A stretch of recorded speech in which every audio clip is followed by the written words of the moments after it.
तलाक एक ऐसा विषय है जिस पर हम समय समय पर बात करते हैं, क्योंकि दुख की बात यह है कि पूरे विश्व में विवाह जीवन और परिवारों को अलग कर रहा है, जिसके विनाशकारी परिणाम होते हैं। नमस्कार, मैं हूं क्रिस्टोफर सिंह और आज के ताजा कार्यक्रम में आपका स्वागत है। मेरे एक मित्र अपने अनुभव को बताते हुए कहते हैं कि जब उनकी पत्नी ने उन्हें तलाक दिया तो वे नहीं चाहते थे, तो वे कितने दुखी हुए। इस दुखदायी अनुभव के बाद कुछ साल बाद परमेश्वर उनके जीवन में एक और महिला को लाया जो आज उनकी पत्नी है और जिनके साथ वे कई वर्षों से सुखी जीवन व्यतीत कर रहे हैं। अक्सर जो चीज पति या पत्नी को तलाक की ओर ले जाती है वो ये विचार है कि उन्होंने गलत व्यक्ति से शादी कर ली है, कि वे कभी भी एक दूसरे के लिए उपयुक्त नहीं होंगे।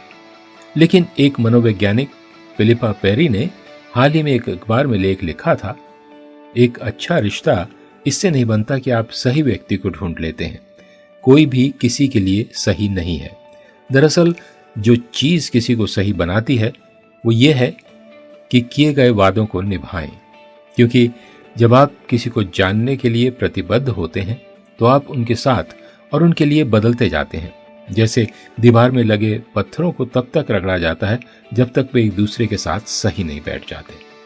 तो सही व्यक्ति की खोज का काम एक रिश्ते में होता है, ना कि तुरंत हाँ कहने के निर्णय में। बुद्धिमानी के शब्द और परमेश्वर के दृष्टिकोण से ये कुछ इस तरह लगता है।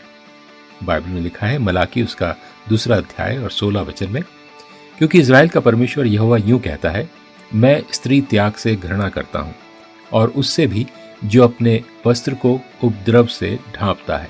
इसलिए तुम अपनी आत्मा के विषय में चौकस रहो और विश्वासघात मत करो। सेनाओं के यहोवा का यही वचन है।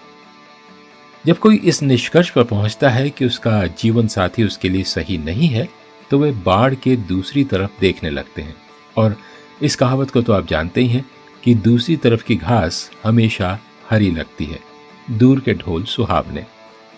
कोई भी कभी भी किसी के लिए सही नहीं होता। सही होने के लिए तब तक एक साथ रगड़ें जब तक कि आप एक दूसरे में फिट न बैठें। पतियों पत्नियों, अपनी आध्यात्मिक एकता की रक्षा करें।